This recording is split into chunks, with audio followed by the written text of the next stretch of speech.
Hello, hello, hello. Welcome to Abroad Experience. This is a podcast where we get to hear stories of people who've been abroad. They tell us the good, the bad, the ugly. They also share with us ideas that can help people who are thinking of going to distant places. Now, about 2 years ago, I got involved with the digital nomad people. I have been working with them and it's been a great experience. Now, a digital nomad is someone who has time freedom and also financial freedom so they can go wherever it is that they want to go, stay there for as long as they want to stay, then go to another place. And there are those people you see with computers. And a few weeks ago, a friend of mine started a community, online community, where we bring those digital nomads together. And it would be a good place for you to go and check out. If you are not a digital nomad, can be a good place to start. If you're a digital nomad already, then it can be a good place to get to interact with other digital nomads. So please check the link in the description and join us there. It's a paid community, but you can give it a try for 7 days without paying anything. Okay, now here we are. When we come to this podcast, we usually bring guests. And today we have a special guest. Yeah, a guest that tells me she has a lot of stories to talk about digital nomads and much more. And I don't want to say anything about that. Please help me welcome on stage our special guest for today, Chloe. Hello. That was a good introduction. Yeah, hi, how are you? I am good. I'm good. I'm excited. I really like the little intro that with the music. So I'm excited to get into it now. Yeah, I've experienced. I mean, the digital nomads like music. Is it all of them, or just you and another few, two, three? What kind of music do you love? Oh, that's a good question. You know what? It really depends on my mood. Hmm. So most of the time, I tend to listen to this kind of music. Actually, I don't know what you call it, but what I listen to is like lofi music because Okay. I love like listening to music while working. So it gets me in the zone a little bit, Yeah. and then I don't know. I'm very basic. I like pop. Um, and then sometimes when I have too many emotions, I'm a bit like angry music. That's not a word, but like that's not the kind of music. But it's just like it really depends on my mood and where I am in the world as well. Because like I love discovering um local music. I mean Okay. sometimes they're not but at least like listening to them. Talking of where you are in the world, and you say it depends. Right Yeah. now, where are you in the world? Right now I'm in Bulgaria. Bulgaria. Well, Yeah, and people are really surprised usually when I say Bulgaria because it's not like one of the first country you think of when you travel. mhm. But Bulgaria, the reason I'm in Bulgaria is because there is a digital nomad fest at the end of the month, The and band this is school why I'm nomad. here. I mean, they say this is the mother of all nomad fest. This is what I hear. Yeah. That's great. To be fair, it's my first time, so I don't know like how wild this gonna get, but I guess I'll see. I'll figure it out. I believe you're gonna enjoy it. I've missed it last year. I'm not so quite sure that I'm coming this year, but we'll see. We'll see, depending on how things go. Um, Hmm. but I've been to the Athens Nomad Fest, where I was actually the MC working with all the nomads, digital nomads. Oh, love I was the that. MC of the Turkey Nomad Fest. Hmm. I was also the MC of the Switzerland Snowmad Fest last December. So I've been with the digital nomads You for, are a good person to know. Good. yeah, and it's good to know you. Um, I'm always eager to listen to stories of people and how they started in on this journey of being a digital nomad. Because I know you've been. I don't know. Are you still a digital nomad now, or Yes, I and am. that's why I've you been. find yourself there, because we also have many other kinds of people coming to these festivals, uh, like, I mean, people with startups, and maybe they are based somewhere, but then they would want to interact with the digital nomads. So you are a digital nomad. Please tell us how it all started. I mean, yeah, I would consider myself a digital nomad. I think there are like a few different definitions, Mm-hmm. but like I do not have a base, and I travel full time, and I've been traveling full time for 3 years now, and I mean, you can see it in my pattern as well. I'm slowly staying in places more and more. Okay. I started with like staying 1 month in one place, and now it's more like 2, 3, 4, 5 months, depending on where I go. Mm-hmm. But to answer your question, so the way that I started was that I became self employed first. So that was like 5 years ago now, and I built my business. And so I'm French, and I was living in Paris at the time, Okay. and I was yeah, I was building my business, and there came a day where I think I just like woke up and I was like, actually, I don't need to be in Paris. It Mm-hmm. was I remember it's like it was like around winter time, and I was just like, everything is gray. What if I just go somewhere else, because I can work and travel. Mm-hmm. And I had my first digital nomad experience in a co-living. This is usually where people go the first time. Where did And you say? I went to Tenerife. Okay. Okay. Uh-huh. And so the plan in my mind was to do that, like to travel maybe 2 or 3 times a year, Mm-hmm. keep my base. Like that was the plan to begin with. And I think about a week or 2 weeks in, I was just like, I think this is what I'm meant to do. It brings me so much joy. So I extended my stay. I stayed a bit longer, went back to Paris, moved out of my apartment in 2 weeks. I don't recommend it at all. It was super stressful. And then Mm-hmm. I started traveling. Okay. And it's not just any other person that can start traveling and just keep traveling. Uh, what was it that you were doing? Maybe if you can tell us, what specific Oh, things yeah. were you doing? I didn't even say what I do. Okay. Oops. So, like 5 years ago, I started as a freelancer in digital marketing, Okay. because that's what I used to do when I was employed. And about 2 years ago, because I was traveling and because I was building my life around my business, and I started getting a lot of questions, and I was also questioning the freelancing part. I wasn't aligned as much as I was like before.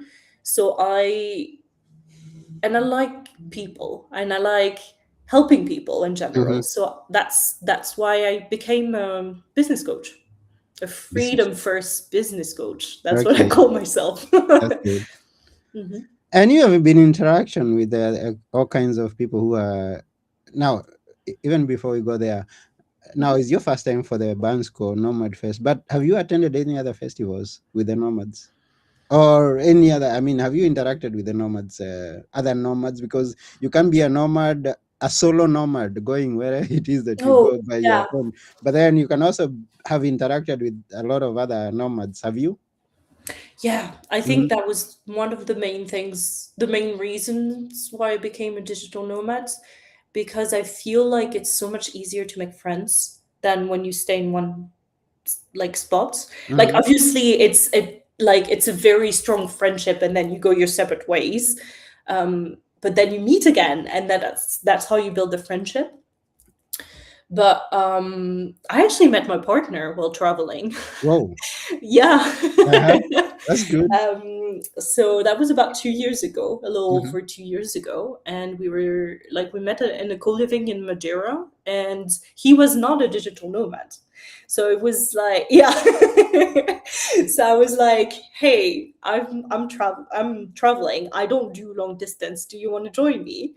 And bear in mind, we had known each other for like a month, so that was like quite fast. And then he joined me, and like about like yeah, 2 years in now, we're still together, still happy, still traveling the world. And that's interesting. Mm-hmm. Because that's something that I have. There are people, those people who are not into digital nomading could ask themselves, and I was asking myself that previously. Like, if you're going from one place to the other, how do you even start a relationship that is long lasting? But then now, with a few years that I have been in interaction with them, I've met people who are traveling, just like you're saying. You meet them in one nomad phase, and they are in on the other, and yeah, they are growing a family. I mean, it's Mm-hmm. possible. It's Yeah. possible. It's possible. So you want to Yeah, say I something? think it's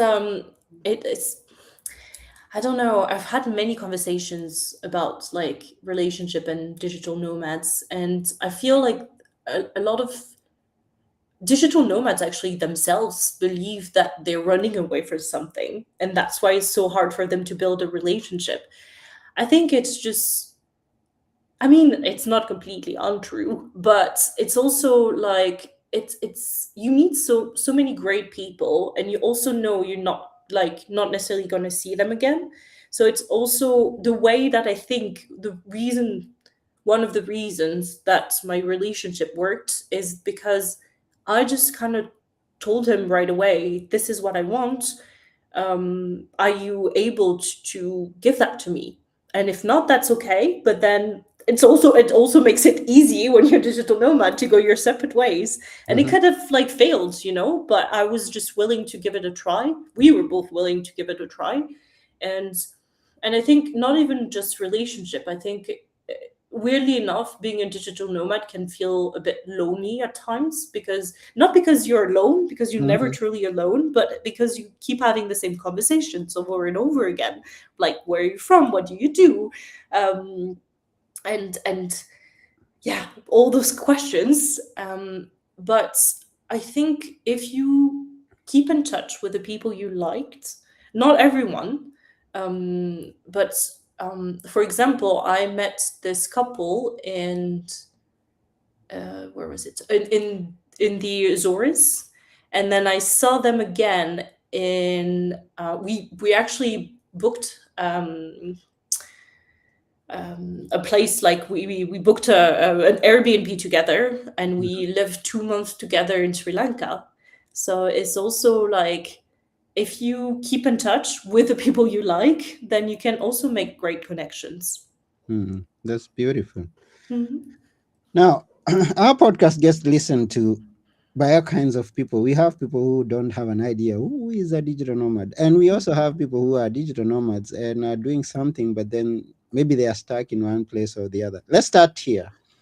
There's someone who's watching and is wondering, these people are talking something that maybe I've been dreaming for years, going from one place to the other, visiting some countries that I only read in books or saw on movies.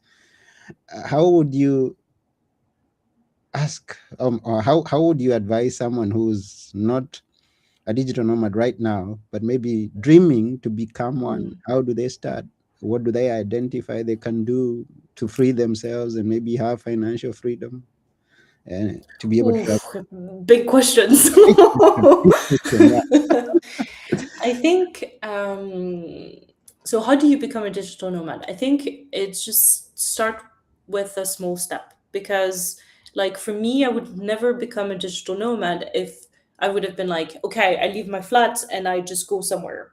That would have never happened, because I would have been so scared of doing this. It's a big move, so I would never have done it. So I decided to go small, and for me, small was like spending a month somewhere. um, and I think life is all about making small steps in the right direction. So it can be also just looking up where you want to go, where it's potentially affordable for you, depending on how much money you're earning at the moment. Depending on the country you're from, also some countries are easier to visit than others. And um, and when you're talking about more like the financial part, I mean, obviously, it's easy for me because I'm self-employed. So I like, if I'm in a different time zone, I can just change the time for my coaches so that it meets their like, so it's not like in the middle of the night for me or for them.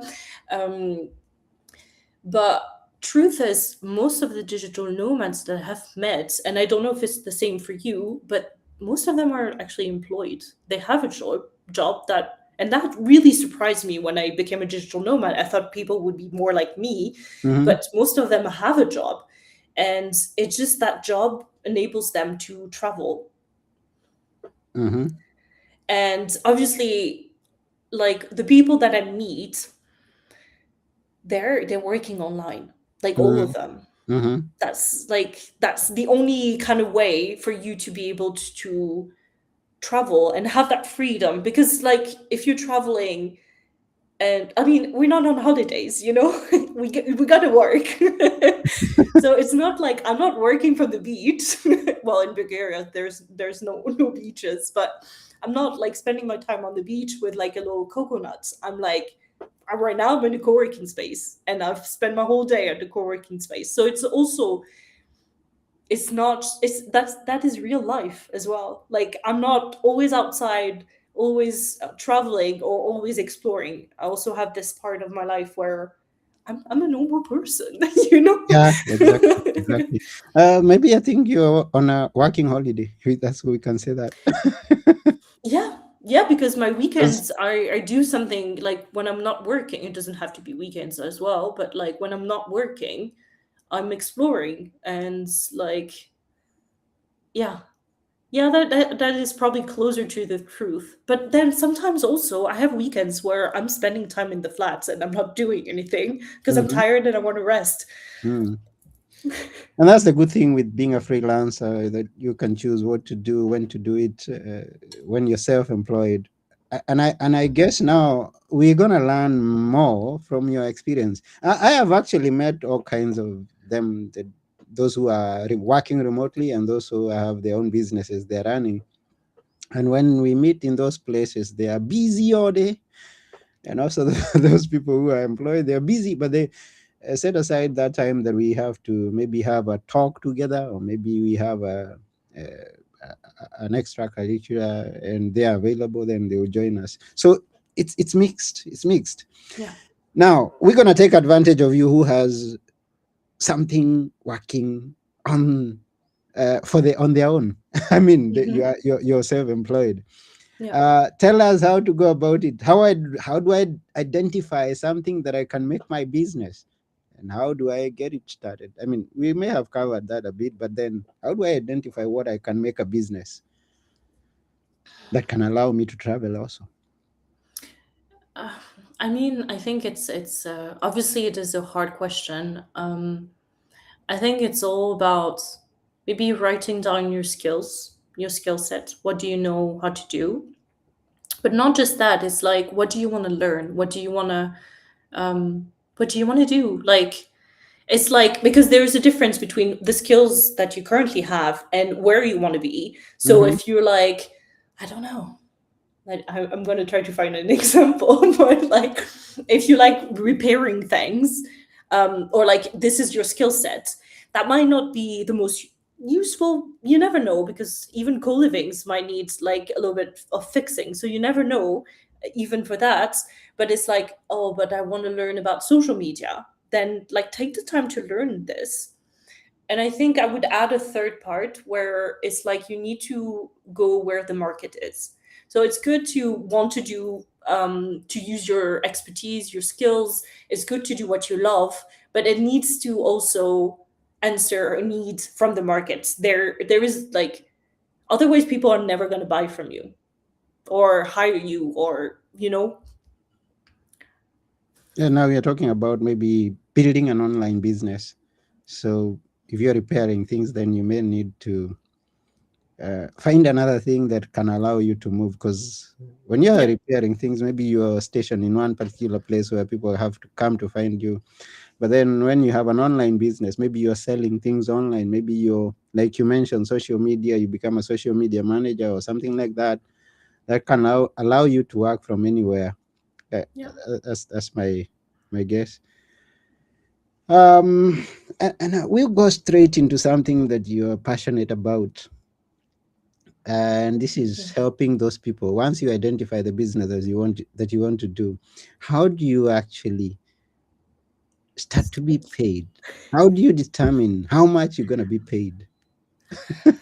That is a very good question. I think you just start, which when you first start, I would say, I mean, I can talk about my story, and Yeah, probably please other do. people have different Mm-hmm. stories Mm-hmm. than like that different than mine. But for me, I think what I did, well, I know what I did, is I went on because there are like some freelancing platforms, and I kind of was looking at the jobs that were posted there, and most of like sometimes they tell you how much it is, like how much it's price, or you can even go on those freelancing platform like Upwork or Fiverr, where like people like freelancer actually put the pricing, like their price tag, and um and then I went for the lowest. I'm gonna be really honest. I went for the lowest because I was like, even though I had experience in marketing, I was just like, I need I need more experience because I had none as a freelancer. So I went. Mm-hmm. It was probably a confidence issue as well. Mm-hmm. So I went lowest, and then I slowly increased it. And um, now I think very differently in the way you need to price your offers.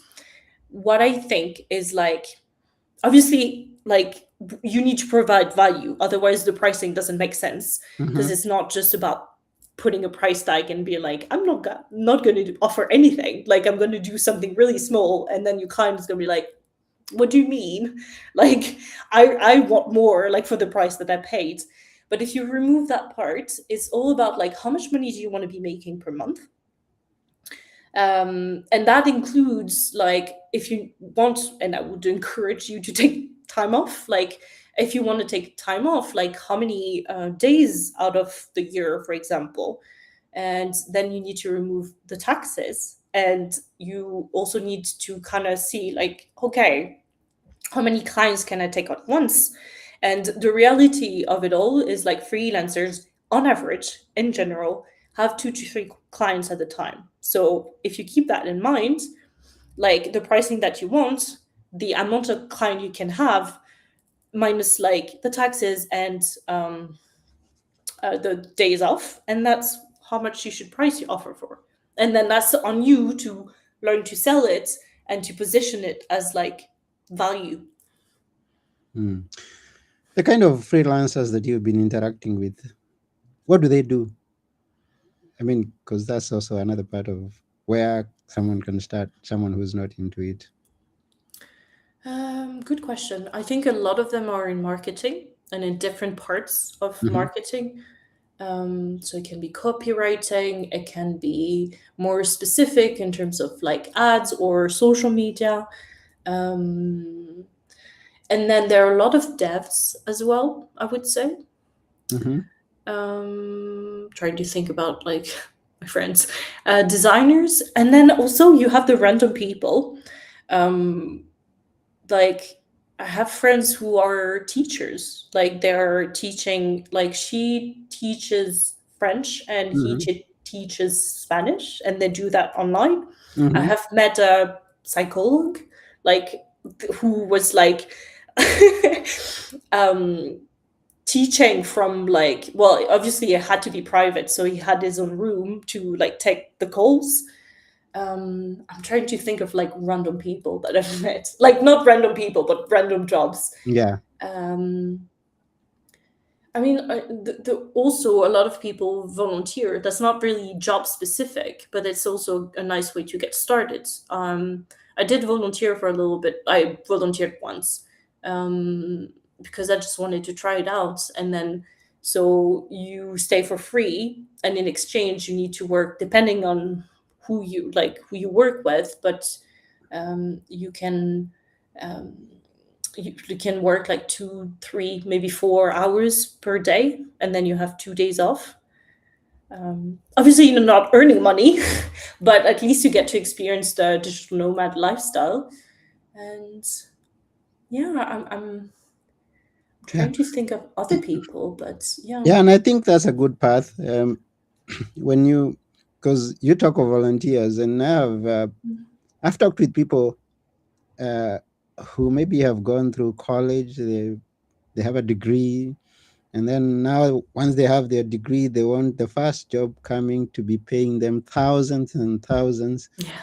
And you tell someone, why don't you volunteer to do something? And they're like, volunteer? I paid school fees. That's I've true. invested a lot of time and money into whatever it is that I have got hold of. So I'm expecting to be paid from the word go. But the path that you talk about, I think this is a good path from my own experience also. You can start with volunteering the skill that you have and be of use to someone.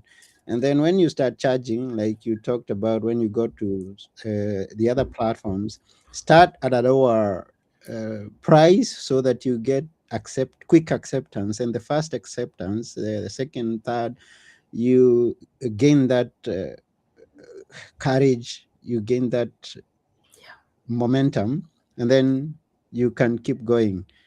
Yeah. So if someone is thinking of becoming that, a freelancer, and you Hmm. don't know where to start, give your services for free for a start. It may not be long, and then you're gonna Yeah. keep on climbing. Now the question comes here to Chloe. When Hmm. do you know when to raise your price? I would say there are two moments. Well, maybe three. Yeah, three actually. So I Yes. hope I'm gonna remember all three. Yeah. Okay. The first one is obviously if you're overworked, you're fully booked, and like that means it's time to up your pricing because like you're like stuck at a certain income, and you also don't want to work more because you're already working so hard. So it's like it's time to up your pricing. The second situation is also when it doesn't need to be like you up your pricing and then it never goes down. It can also be like, hey, right now I want to work less, but I want to earn more money while working less. So it can be like, okay, I'm just going to up my pricing a little bit to see, like, I might have maybe a tiny bit less clients, but then I'm earning more and I have more freedom. And then in general, the third option is also you should up your pricing at least once a year minimum. Mhm. And I would say even at the beginning, every client you take, you should like just put like 10% more every time you sign a client. 10% more Yeah. every time you sign a client. Why not? They don't have to, like unless they're talking to each other, then like that's a bit awkward. But Yeah. even then, like just until your pricing should, and I'm excluding like the people who aren't freelancers, Hmm. like because everything feels uncomfortable then. But like once you reach a certain point where you have enough clients, you have enough experience, even if you don't feel like it, um that's when you should up your pricing. And that's when like your pricing shouldn't make you feel uncomfortable, like uncomfortable enough that you're still able to sell it, but still like a little bit out of your comfort zone. Hmm. Okay, we'll keep going on that. Before we go on, I would like to mention one person who's watching us on Facebook. Now, that comment cannot transfer here for one or two reasons. I don't know why. But Wise Nyaga is watching us on Facebook and he's written a full paragraph. I'm going to just maybe try to point to the first part of what is written, and maybe we can look at that. And he says there's one challenge which he often sees with many online income opportunities, that they sound very attractive when presented, but when you look closely, there's little or no clear direct path to earning the advertised income. Is that something you've encountered? Ooh, okay. I think this person is talking about like the maybe like a digital nomad coach or somebody who helps you get started. Um, I th- it's a good question. Let me think about it because I want to give a good answer as well. Mm-hmm. I think if you're looking for an answer from other people, that's the wrong place to look. Like Mm-hmm. you need to know what is it that you're looking for, and you don't need to be like 100% certain. You can just go out there and try it, um, and then maybe hate it and then never do it again. You know, but that's Mm-hmm. I think it's all about life. It's like, um, find your way of making money. And like if you're not surrounding yourself with digital nomads, it might seem like so far away, but there's so many jobs out there that are possible. And like I don't want to make it sound like it's all sunshines and rainbows, because it is hard. Like building your own like if you choose to build your own business, it's a hard path. Mm-hmm. Like there are seasons of like my life where I have worked really hard, like nonstop, to get my business going the way that I wanted to. Mm-hmm. And there are seasons where I work less. But you you need you need like that's the beautiful thing about life in general. You can be whoever you want to be. You just need to choose, and you need to start acting. And I didn't like it's easy for me to say like go and do and be a digital nomad or go and start a business. But I was so scared when I first started. I didn't know if it was a good idea or if it was a bad one. I now I know, but when I made those decisions, I didn't know. And Mm-hmm. it's just if it feels right, if you have that gut feeling of like it scares me but I want to try this, i think I think you do need, before you start traveling, you do need to know what is it that you want to build, like either a business or either a job. um you need to know kind of where you're going, otherwise you're going to be like when I first started my business, when I first started traveling, my business went downhill because I was just like, oh my God, this is so pretty. Like, I just want to explore all day. And I was working less. And that's like, and I've like talked to so many people about this, and they all relate. So it's just kind of like you need to have, before, I would say, before you start traveling, have a steady income. Prepare yourself to work online and then make that move, not the other way around. Mm-hmm. Yeah, as you say, is nothing good comes easy. You've got to just be Yeah. prepared to You need work. hard decisions to have an easy life. Yeah, because I will mention maybe what they experience after being shown the lucrative businesses that are working is they're expecting I'm gonna go in and get thousands of dollars and euros coming falling down, and what they don't pay attention to from those people who are advertising the opportunities is the work that those presenting point out. Like I can tell you, you have to work 7 days a week, but then you say, "Oh, your focus is on money." So money is all you hear. So you're going there expecting the money, forgetting that you have to work for it. Yeah. It doesn't come easy. It Like, doesn't come easy. Nothing comes easy. no. Yeah. And that's like that's the way life works. And building a business is hard, and I don't want to pretend like I hear so many things like out there that is like so easy to build a business and to make 10K per month or whatever that number it is, Hmm. like in 2 days. I don't know. The reality of it is like, no, like it doesn't happen. And then the people who tell you this happened, it's maybe like one person that they worked with that had like a very good background, that had built businesses before, so they went really fast. But that's not the majority of the people. So Mm. it's also like Also, one of the things that I advise, if like if you have a job and you start traveling, that's a whole different story because you have a steady Mm, income. But if you're self-employed, I would say, please have some income on the side just in case that, like, I don't know, a client stops working with you and then you don't know when the next one is coming.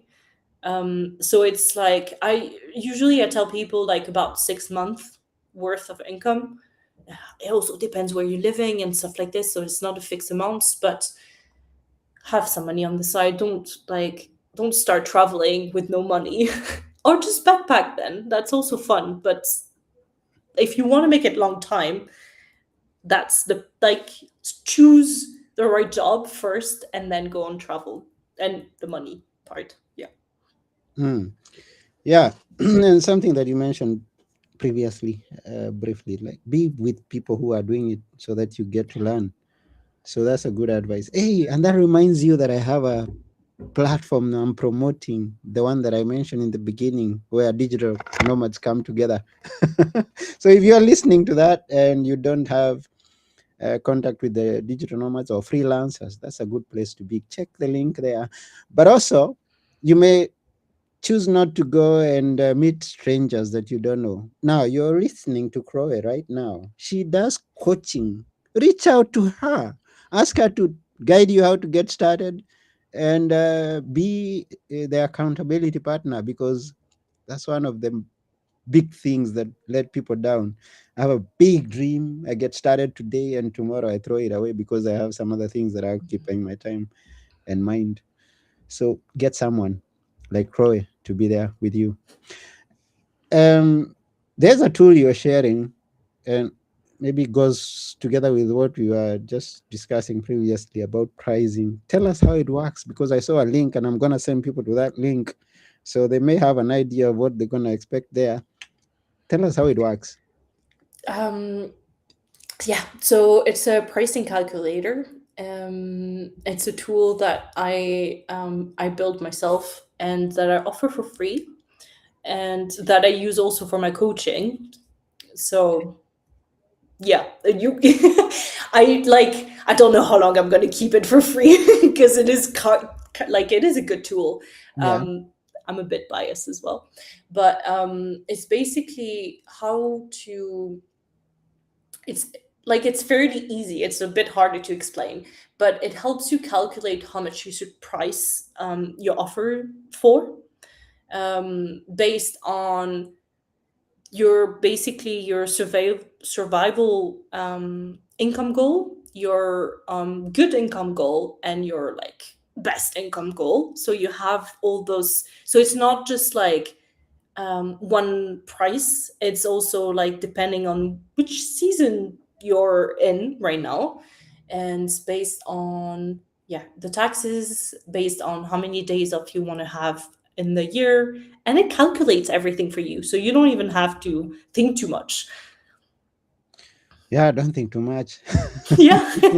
A tool can do it like for A you. tool can do it. Now we are in the AI age, so Hmm. I it's a used good. AI to build it, Yeah, so and that's good. So if you are thinking of how I'm gonna do it, just go there. Just put in some numbers. Maybe I don't know. I will check it, and I encourage you to go and check it and use it, and then thank Roy for it. And yeah, so I think we're almost coming to the end of the show. But then before we go, you're from Paris or France in this case, and then you find yourself in Bulgaria now. You've been to tens of countries. 36 is the number I saw somewhere on your yeah. profile. Which of those countries do you like most, if I may ask? Oof. It's always hard when people ask me this question. Um, it depends. Again, it depends what season of life I was in. So when I became a digital nomad, one of the places that I wanted to go the most was Bali. I know it's a cliche, but like, I don't know, I just felt the energy and I just wanted to go there. And to this date, I think it's still my favorite place to be. Um, but then if you want, but I think I'm also very biased. Um, but if you want more a wild nature, smaller villages kind of type, I really love Sri Lanka as well.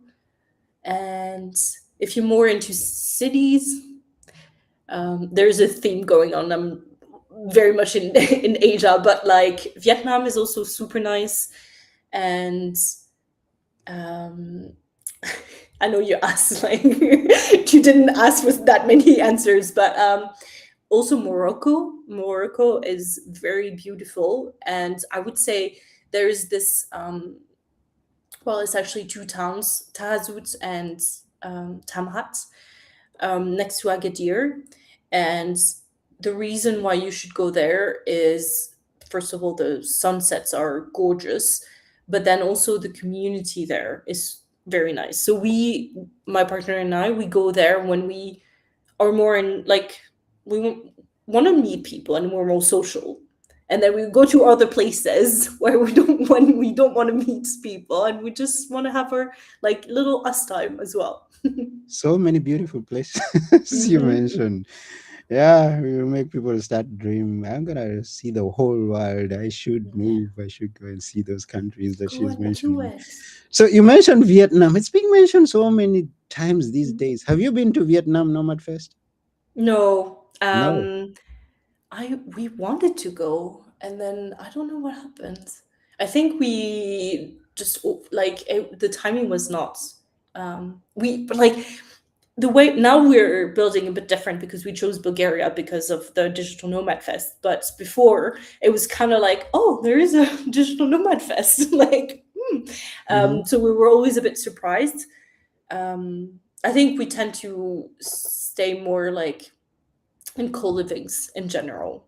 Okay. So go more. We don't go for the digital nomad fest. We go more to live with other people and to meet to become friends as well. I think it's a lot easier when you live with someone to become quick friends, Close friends, quick close friends. friends. Yeah. And I'm asking that because the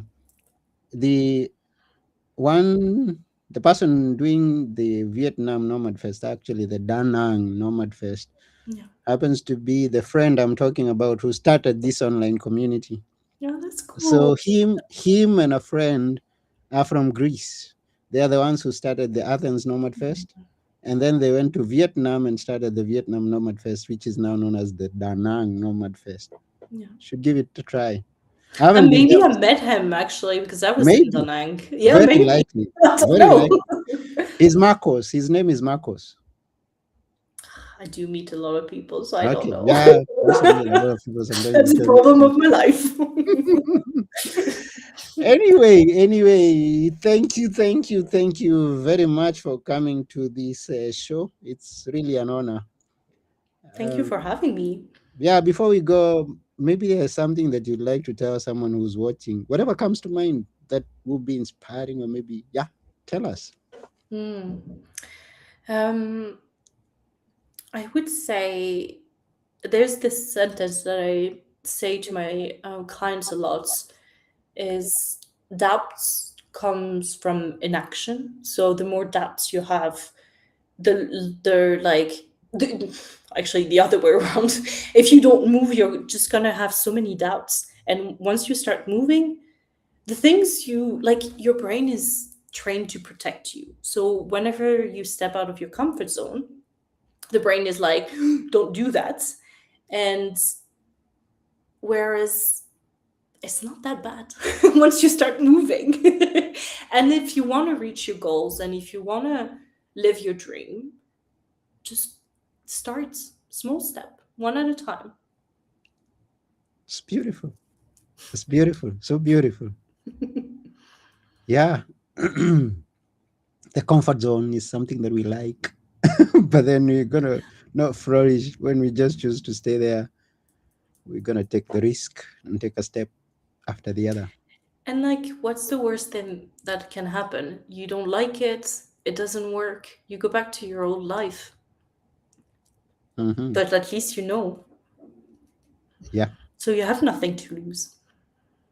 You have nothing to lose. Nothing. So go out there, look at Yeah. those countries that have been mentioned. Yeah, go somewhere else if you like. Yeah. If you like the Go- cold, you can go also more north. This is not really my vibe, but you know, just go mm, wherever you want to go. If and it doesn't have to make sense for anyone else but you. Yeah. If there's a country you want to go to, just because it makes sense for you, even though you can't explain it, just go there. Yeah. It's good. There are Mhm. some that wouldn't imagine what did you go to do in Asia. Well, others are going looking at going to the US, and the others are going to Africa. I Yeah. mean, whatever makes sense to you, just Yep. go there and have an abroad experience. Yep. Wow, wow, wow. This is wonderful. Thank you once again for coming. I highly appreciate you. Thank you for Yeah. having me. And before we sign out, let me also appreciate all the people who have been tuned to us. Wise Nyaga, thank you very much for your interaction there on Facebook. And those who have been watching on YouTube haven't seen an interaction, but I know we have people, and also those people who get to watch the recorded version of this podcast or listen to it. Thank you very much for taking your time. Please leave us some feedback. Tell us how we are doing. We are open to suggestions. We are open. And also, if you want to be a guest, you can always shoot me a message and come to be a guest on my show. Chloe, Yes. thank you. Thank you. Thank you. And until next time, this has been your host, Anthony Murray. And together with our special guest today, Paul, we're saying until next episode, it's bye for now. Bye. Bye.